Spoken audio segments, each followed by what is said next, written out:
It sounds like I'm noticing a parallel for both of us, which is that there there wasn't really a roadmap in either of these big transitions in our lives. Like we knew the steps we needed to do to get there, and then once you get there, you just have this like wide open space, and you're like, this is overwhelming. You gave me the opportunity to once again use one of my favorite John Lennon quotes: "Is life is what happens while you're busy making other plans." And so, Life is what. Oh, so you were the one who left that comment on no, my I YouTube didn't, but video. I saw somebody. For those somebody left that somebody left that Yeah. comment on one of Evan's recent videos. I was Yeah. like, darn, that's mine. No, it's not. About 8 months, my dad and I were talking to one another, and we were trying to decide what's a good way for us to stay in touch, especially after he retires and I move abroad. Well, about 6 months ago, we decided why not start a podcast, and that's where the Blank Pages podcast came from. And now, 6 months later, we decided to sit down and talk about how things have been going. How is he enjoying this new phase of his life, post-work? How am I enjoying life abroad? Is it everything we thought it would be? What have been some challenges? What's gone well? And what have we learned along the way? The surprises and everything in between. So join us for this 6-month reflection on life, our transitions, and everything in between. And as always, thank you for watching. Welcome back, everyone, to this episode of Blank Pages. And we got this idea. Well, Dad, you actually kind of said, well, you liked an idea I did, and maybe you thought we could do that for our episode. So what are we doing today? We're going to do a look back on 6 months of Blank Pages. And Yeah. to begin, I just want to thank everybody who has been listening and now on YouTube watching our podcast. It's been very encouraging, and appreciate all the support and the feedback. And we're doing this as a labor of love between Evan and I, but certainly to get that feedback from all of you, and knowing that people are listening, it kind of keeps us energized, and it makes it more fun to do it. So again, just thank you for all the support. We appreciate it. Yeah, thank you. And I've turned my dad into an analytics junkie, because just like for my own YouTube, like we'll refresh and be like, how many people are watching? But seriously, thank you all. It means a lot. This is a fun way for my father and I to stay connected. So, but yeah, 6 months in review. About 6 months ago, we started this, and we had talked about this before I moved, before you retired, that this would be something that we, at the very least would be a good way for us to chat. And, I think we might talk a little bit about like 6 months of review of the podcast, but I think we're more going to talk a little bit about just 6 months of us, right? Right. Well, I guess for me, it's a little more than 6 months now. About 8 months ago, I moved to a new country, and, about 8 months ago, you stepped away from a, 40 plus long career and, started on a new journey. So now we get to ask what's going on 6 to 8 months later, which is pretty exciting. So I guess to start the conversation off, something that stuck out with me with what you said, in our first episode, I was going back and I know we both listened to it, was this idea that like every day is Saturday, when you're not working anymore, you kind of wake up, there's, you ideally don't have too much to get to immediately first thing in the morning. So I want to know how six months plus later, was that look the same? Has it changed? What surprised you? I want to hear it all. Sure. Yeah, every day in a way is still Saturday. And I thought about this listening to the podcast from 6 months ago and thinking about it now and what that means. And, I said it somewhat kiddingly when we first recorded about every day being Saturday. And I think, that perception might have been every day is a fun day. You don't have to work. Every day Saturday, you can do whatever you want. And the more I think about it, the every day is Saturday, I think another way to put it is to use that famous line from Downton Abbey, where the grandmother goes, "What's a weekend?"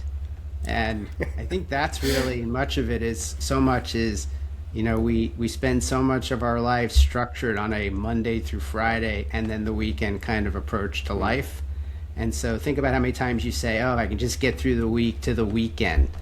And I think that implies the weekend is more your time. You get to kind of decide what you're going to do. Now, in reality, is many times that's not the case. If you have kids, you're going to soccer practice or baseball games or things like that, or you've got the honey-do list, or you're out in the yard doing yard work and chores. So in many ways your weekends don't always feel like you can always choose to do what you want to do, but it's that concept of more of you're not being driven by the kind of external forces of work saying, well, I have to do this, or I have a meeting today, or et cetera, et cetera. It's more, you get to be more intentional. So I think when I look at it now from where we started, intentionality, if that's a word, is actually, to me, when you say every day is Saturday, it's like, doesn't mean the days are not busy, doesn't mean there's days where there are things I need to do, but the days are much more driven by my intention of what I choose to do rather than reacting to what necessarily I was required to do. And so I think that, so yes, I think it's still every day is Saturday, but it's a nuance when you say that. It's not all party time or all, travel or all fun things or wineries every day. Okay, many days it is, but anyway. But I get exactly what you're saying though. I was actually talking to someone just about this past week where I said, like, I don't even know how the conversation came up, but I said a Saturday for me is a chance to work on things that I am choosing to do, not just the routines of exercise and this, or cleaning, but like maybe there's a project, working on a new podcast episode or going out and filming something or brainstorming some ideas. It's that intentional time that I am choosing. And yes, there's fun stuff in there too, relaxation. But I was like, I love Saturdays for that, especially like Saturday morning, like get up, have some coffee, and then you get to choose what your day looks like. So, for me, it's those small moments like that. But for you, it's every day you kind of get to be like, what do I want to really tackle today that you're choosing? It's intentional versus this, the like, oh, well, today I got to work and then I have these meetings, then I got to take the kids to do this, or, then I have this, that, or the other. And, I have those days right now where it's, work and then, oh, I got Spanish class tonight and then, got to wind down for the next day. So it's like, there's not a lot of time in there, but I do get exactly what you're saying. And, it's kind of funny because as I was thinking about that exact quote was like, well, someone could say that about living in Spain, like, oh, well, every day is a holiday, right? Every day is a vacation. You're in Spain, and the beach is right there, and the sun's shining. I keep talking about how the weather feels like San Diego right now, and it's like, it does initially, right? Like, every day feels kind of like a vacation when you first get here, and then the real world kind of sets in. You have work, you have routines that you do, you have Spanish classes, you have other things, and it quickly creates a very normal schedule for yourself where you have your routines, you have your expectations and your responsibilities, and there's maybe not as much time to just do what everyone says online. Oh, I'm just at a coffee shop, or I'm at the beach today, and it's like you can have days like that, but the every day is a vacation wears off, and I think you look for moments of those as you go throughout the day, whether it's like, for me, it's like looking up, at one of the buildings I've walked past, 20 times and been like, oh, I never noticed that architecture. Wow, that's quite unique. I've never seen that before. And have those like moments of appreciation versus the every day, is, a vacation, because right. Unfortunately I don't go to the beach every day. I don't get gelato every day. I don't go out to a restaurant every day. I'm not drinking Spanish wine every day. It's like I have responsibilities. Yes, I do lots of fun things too, but it's that, I don't know, I just kind of related to that a little bit where I was like, oh, your life's a vacation in Spain. It's like, it's a lot of work, you show up, and to be clear, I'm not complaining about it. No, it's just, it's funny when that becomes normalized, a new place can become normalized like that. And you've talked about that on your YouTube channel about moving abroad and how you kind of bring your, whatever it is in your life, you bring it with you. And so whether it's moving to Spain or moving to a new town, this perception, or starting, retirement, whatever it may be, that somehow everything is going to be so much different. And certainly there are things that are different, but that's the other thing, I've talked to people about, they've said to me, so, what's your routine? I get this question a lot, what's your routine? And I say to people, honestly, I don't have a routine. And in some respects, that's my choice. So, I've thought about this, is that the person you are, whether it's before you moved to Spain or the person you are before you retired, your personality traits go with you. So yes, your situation may be different, and initially the novelty of everything is like, oh, this is all new and great, and I'm going to be so much different person. In many ways, you're not going to be a different person. and the things you feel comfortable doing, and the things how you fill your days, and just how you best work, or not work, but how you best go through your days, what brings you joy, in many ways don't change. The activities you do may change, the place you live may change, the experiences may change. But I was talking to somebody recently, and I said, well, I was thinking about retiring, and it's like, I don't know, the comment again comes back to person's not sure what they're going to do with themselves when they retire. And I said to him, well, number one, when you work, what is the kind of day at work that brings you happy day? And person said, having too much to do. That's a day, because then you have to think about it. So, that person then maybe when they retire would be good with being a very full schedule. I know for myself, initially, when I stepped away, I was like, oh my God, what am I going to do? I'm going to be bored. I'm just get fidgety. Like, I don't know what a day looks like.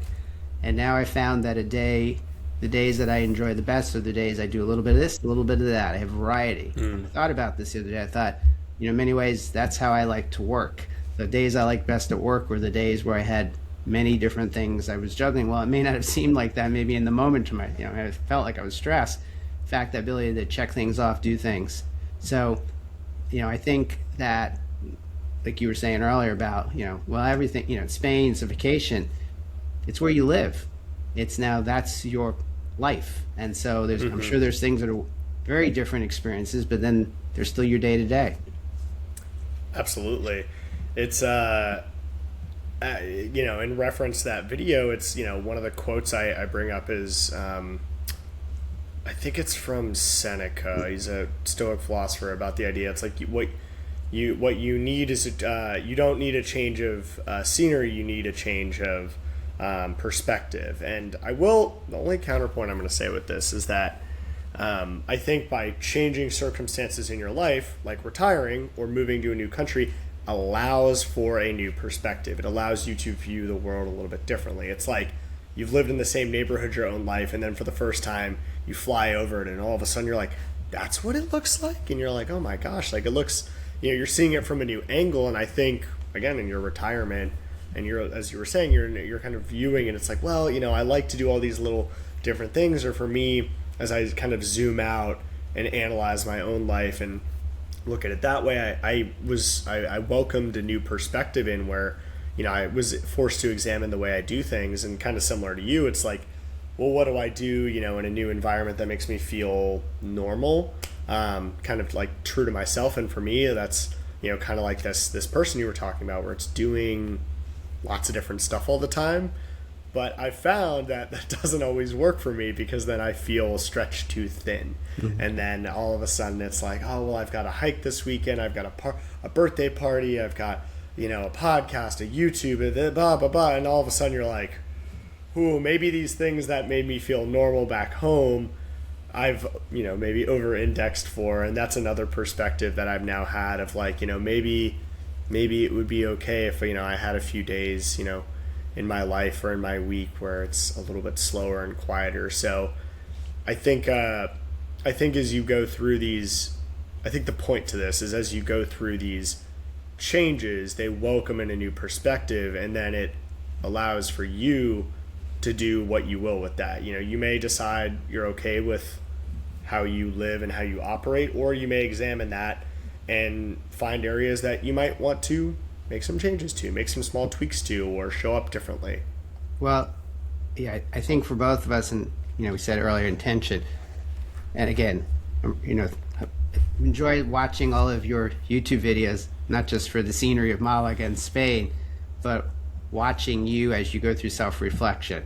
And I feel the same way for myself, as a lot of the last 6 months have been kind of looking inward. So you made the point earlier about perspective. Yes, it is an opportunity, it is an opportunity to think differently in your perspective. And so, I think we're wired a certain way in terms of our personalities. Like you said, it'd be easy for you to start overscheduling yourself. And I don't think that changes, but what I think does change is this ability, again, to be reflective, intentional, to really, I feel a lot of times with, at least in my own case, with like the work life and being a parent, work, everything, it isn't that you didn't want to be self-reflective or intentional. Life's just busy. It really is. And you don't think about it in the moment, but you just get caught up in, I got 10 million, what's everybody will say? You talk to me and say, I'm so busy. I'm so busy. I just feel like I'm drowning. I have so much going on. And life just goes flying by in many ways in that regard. And it could be easy to fall into the pattern, like again, whether you moved or in retirement, just busy ourselves up and not think about it and just in many ways kind of do the same thing we were doing. So these points, I think, for both of us with these big changes, I look at it now, it's been also an opportunity to kind of almost take a step back and think like, Yeah. not just, we made a change. Why did we make the change, and what do we want to, get out of that change? Right. I think looking at my own experience, I have learned more about myself and grown into a new version of myself over the past 8 months than probably in the past like 5 years of my life. I chose to face, this change. And as a result of it, there have been a lot of circumstances and challenges to go through. And a lot of those have been internal. Some of those are external, right? Like, I'm starting to navigate the language. And I will say, like, that's a positive change. Like, I was telling some friends, like, this past weekend, like, I kind of broke through this, like, mental barrier in my head about, like, my nervousness about practicing Spanish. And, like, 3 times in one day, just had, like, 5 to 10 minute conversations with someone in Spanish. And I knew my Spanish wasn't where it needed to be, but I wasn't really nervous about it anymore. I kind of broke through this block in my head where I was like, you're not saying the right word or blah, blah, blah. And, that's been a big shift. But then also, getting confident with just understanding how a new culture works and all of those external things, but then examining, not just how I live and how I show up for people, but how I show up for myself has been a really huge point of self-reflection. Very similar to, I think mom in this case, I tend to really prioritize a lot of other people and their needs, which I don't think is a bad thing. I'm actually very proud that I do that. And sometimes I do that at the expense of what I need and what I want. And it's been a really amazing opportunity to recognize that and then look for patterns as well as behaviors that I can change. So and it has invited just a lot of self-reflection, as you said. One of my last videos was really just introspective and reflective, and it's been a really wonderful experience. I don't know if it sounds like you've had a very similar experience to that regard. Well, yeah, I just want to get back to thinking about comfort. I hope I get to that point with doing these podcasts with you and being on the video, because it's been a learning journey. I didn't expect 6 months ago I'd be doing video podcasts with you. So I'm trying to get as comfortable as you are in front of the camera. I'm working on it. Just kind of I forgot now. I got off track at that point. But again, conversations I've been having with friends who are thinking about retiring, and kind of reflecting on my own experience with this. It feels like our society puts a lot of emphasis on helping people financially plan for retirement. There's no shortage of financial planners and how much money you need to retire, et cetera, et cetera. And we go through our life so much focused on making sure we're financially secure. And certainly that's absolutely critical. I mean, you need to make sure you're comfortable that you can financially afford to retire. And not everybody can. So that's so important. But it's interesting, the more I talk to friends and colleagues who are about that point to retire, I realize we don't do a great job as a society of helping people address kind of the mental aspects or the kind of how to deal with it. And again, I hear this comment about, I got to find a hobby. I got to, it's like, and what I found is this stage of life isn't really such a, and I know when we started Blank Pages, the whole idea was creating new pages in our lives, filling those pages. I see it more of a transition than an ending and a beginning.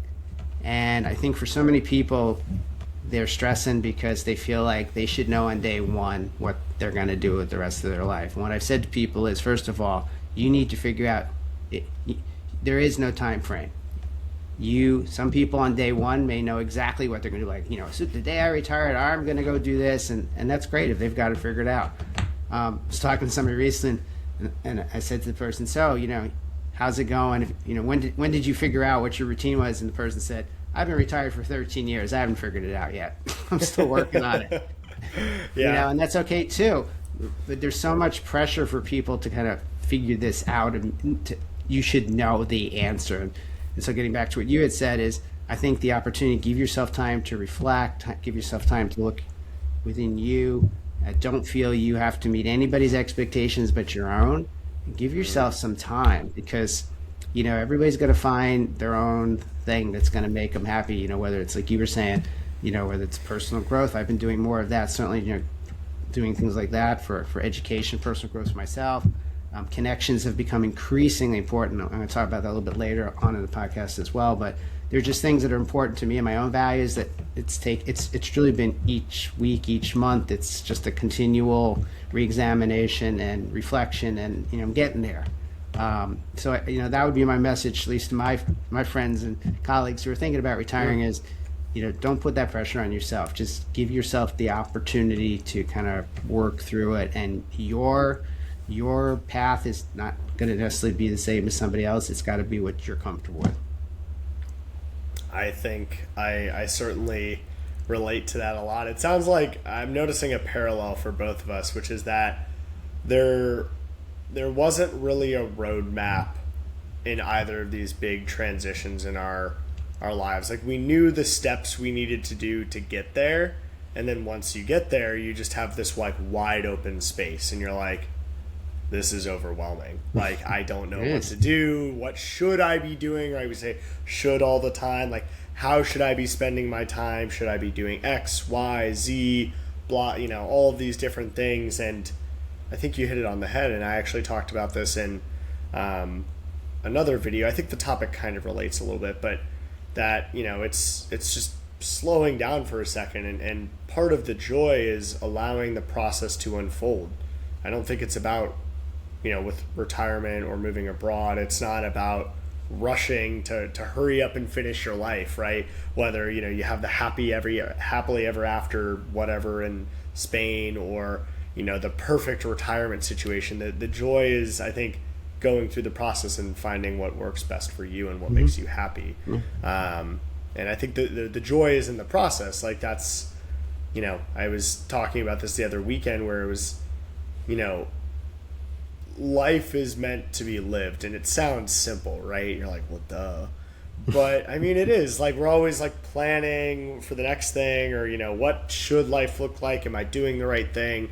And then it pulls us out of the present moment. And I think it sounds like we've both been trying to be a little bit more present just in our day to day, especially as we reflect on these various things. So you gave me the opportunity to once again use one of my favorite John Lennon quotes: "Is life is what happens while you're busy making other plans." And life is what. Oh, so you were the one who left that comment. No, on my I YouTube didn't, video. but I saw somebody. For those somebody left it on somebody left that comment on one of Evan's recent videos. I was like, darn, that's mine. No, it's not. No, but it's like so that true, and I think it's a good parallel, and it sounds like we've both been thinking about this, and it's relevant for both of our transitions, because you're planning all these things, whether you're planning the next trip you're going to take, or I'm planning something here, and you kind of get away from it all. And I want to ask another question of you, but I think maybe I can wrap it up here, which was, there was a day, I think it was 2 weeks ago, and I was walking to the gym, and I woke up feeling stressed. And I was stressed because I had a busy day. I had a couple meetings, I had an event later, I had Spanish class, and I was like, man, like, this is just going to be a busy day, blah, blah, blah. And I was like going to the gym, stressed about it. And I was like, I looked up, and like the sun's coming up, the sky is starting to light up, it's blue. I turned behind me, and I kind of see the light like creeping over one of the cathedrals, and I was like, I got to wake up today. And I was like, I got to wake up today, and I get to experience another beautiful day in this beautiful city. I get to go to the gym right now and work out, and I'm able-bodied, and I'm able to do that.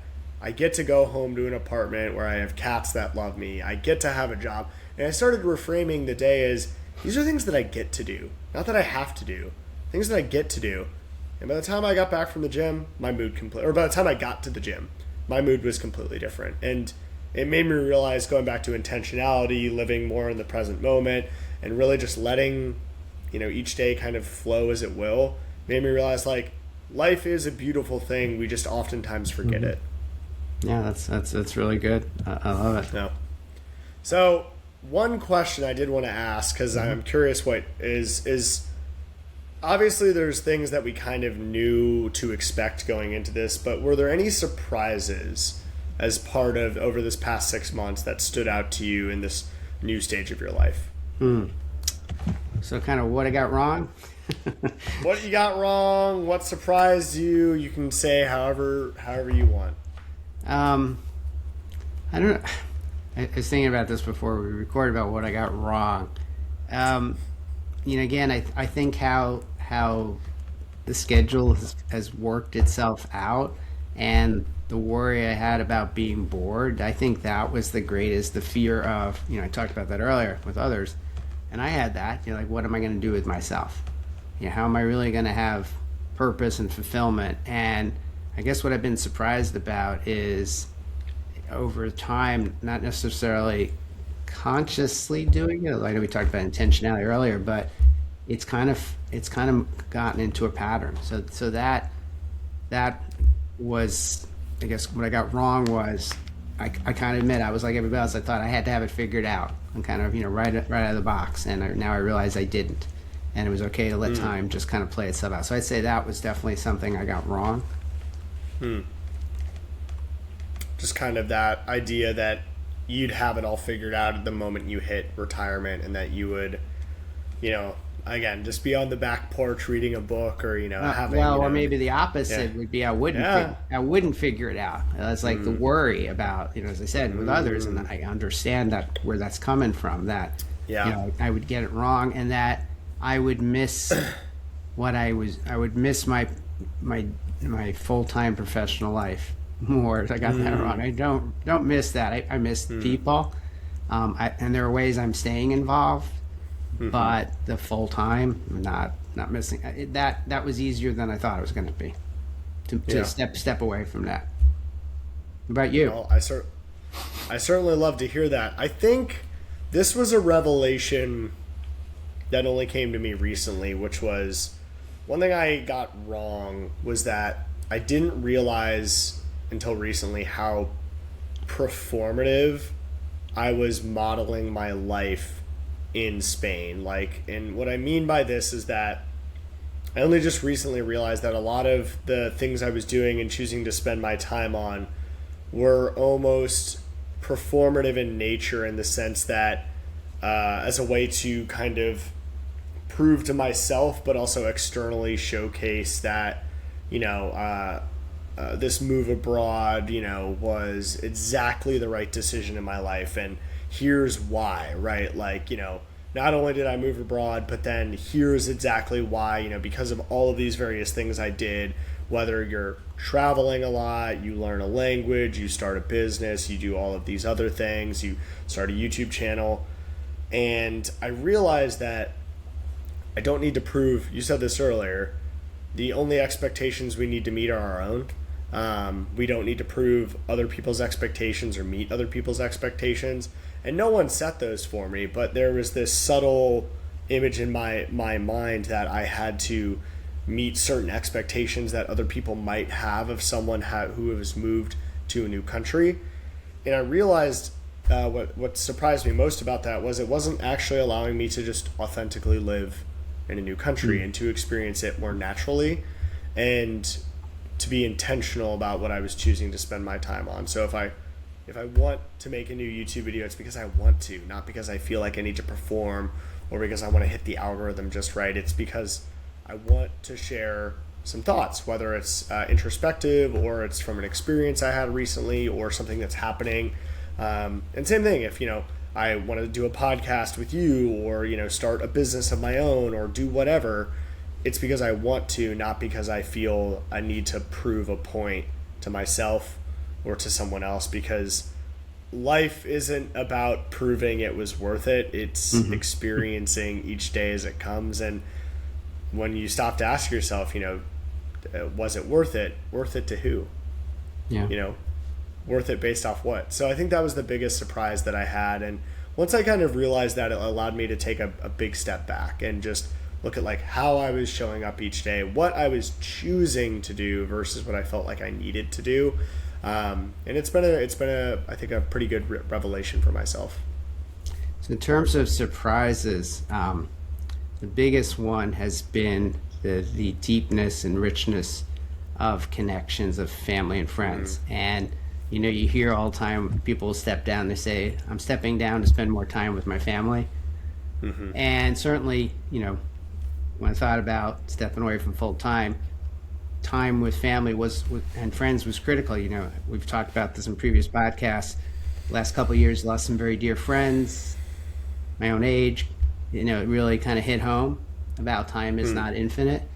So certainly that was a priority. But even with that, I didn't really appreciate, now that I have the focus and the intent, how much deeper the relationships have become.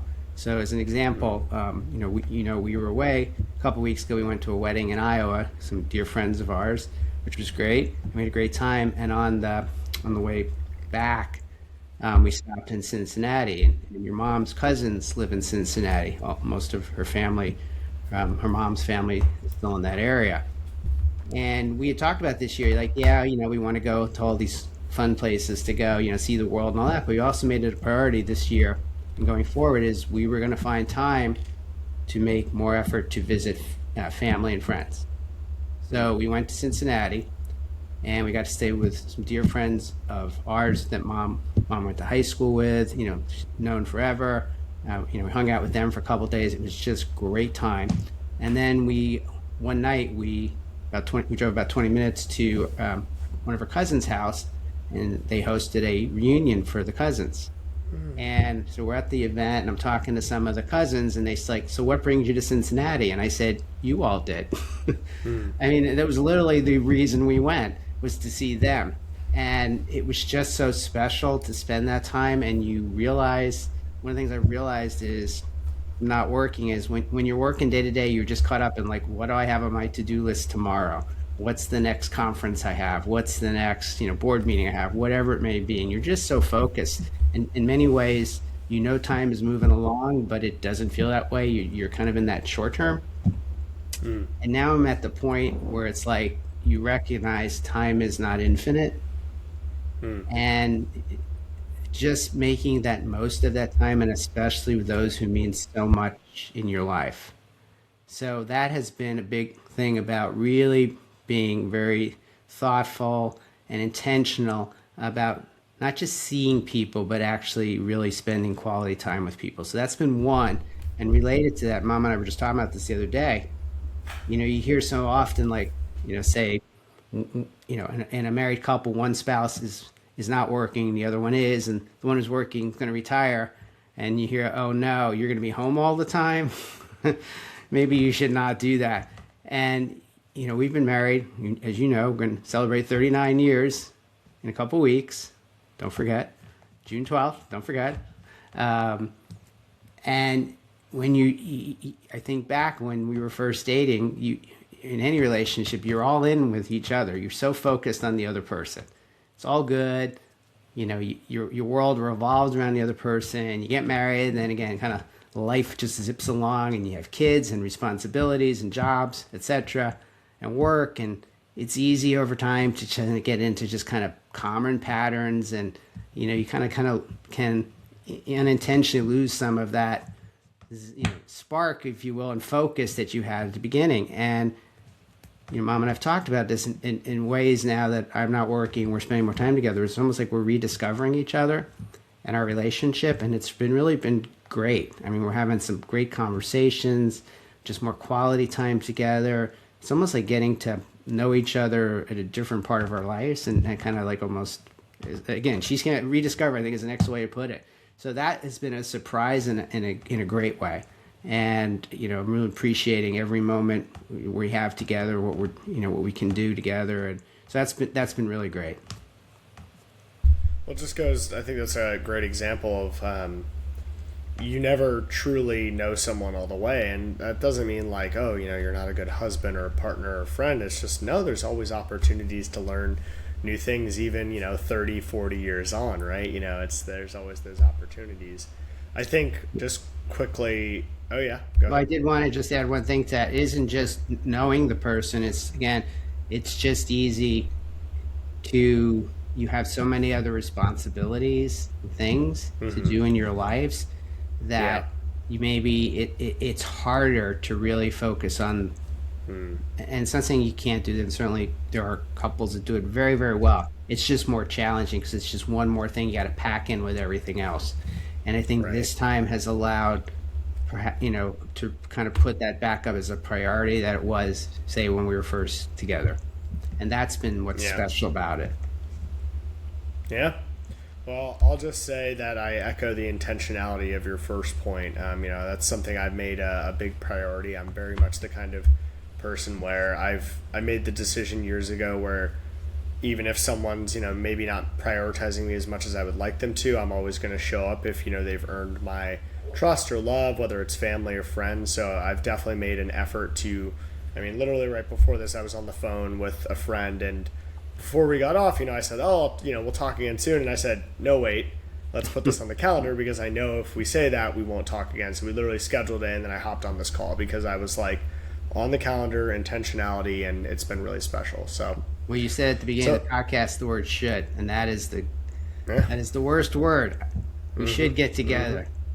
yeah. And then you're right. So, and you never do. 3 years go by. So, Doesn't happen. well, I guess then just kind of as we kind of come to the end of the episode, I guess anything that's you've got planned, like for the next 6 months that you're going to keep in mind or you think on as you kind of tackle, and move into a year wow. in this new life. Oh, know, gosh. just curious. You're asking to make predictions now for 6 months from now. Yeah, who knows? 6 months from now, we'll come back and maybe they'll be You're right. going to hold us to it, aren't you? When we record Maybe. 6. I don't really have any big predictions right now. Any goals? Any goals? Yeah, more quality time certainly with family. We're going to see you in September. That's important. As much time as we can spend with your brother and his family and Iris, our granddaughter, absolutely. We're going to see friends 4th of July. So again, continuing to reach out to friends, being intentional about that. Continuing to practice and learn and my faith and spirituality. That's I didn't really talk about it on here, but that's something that I've had time for and I've really gotten into and enjoyed, and it has also helped with self-reflection and intentionality and these things we talked about throughout the podcast. So that's something I look forward to continuing to do. Special time with grandma, obviously with her being here in Richmond. So yeah, just continuing those things and I'm looking forward to doing that. How about you? Amazing. I think those are great goals. I mean, I think two of mine just stand out as one of mine is 6 months from now I want to continue on a personal note really building my Spanish level. I see a path forward on it, and it's exciting now. I get why some people get addicted to learning languages because when you start to get the grasp of it, it almost becomes like a game. So I'm really excited and eager to look forward to that. And then I think the biggest one is just before I jump into a new project or new whatever, whether it's with a group or otherwise, is like really seeing if it's something, being intentional about that. Like, is this something I want to do, or is it something that I feel like I'm supposed to do or should do? And if it is, something that feels right to me, like really giving it my full effort, and not just starting and then letting it fizzle out. So I think those are it. And otherwise, just try to enjoy the summer here and enjoy some fun trips and make some new memories. But I don't think I have any big sweeping goals beyond that, and I think that's okay. Yeah. Keep filling up those blank pages. Keep filling up those blank pages. Well, I guess that's a good place to wrap up this episode. I'm curious, call to action. If you're watching this on YouTube or you're listening on Spotify or wherever, let us know in the comments. Well, what's something that you've has come up for you in the past 6 months? Has anything changed? If you've been with us here since episode 1, let us know. What surprised you, what's gone well. We love to hear from that. We are I'm currently in the process of putting together our new website. It's going to look a little bit nicer and redesigned. And if you are interested in kind of getting the most up-to-date information, like when we release a new episode, or if we're doing something else, we have an email list, and on the website you can sign up for our email list.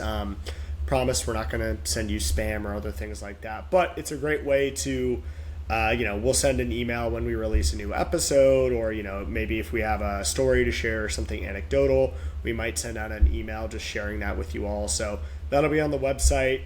Otherwise, you can email us at hello@blankpagespod.com.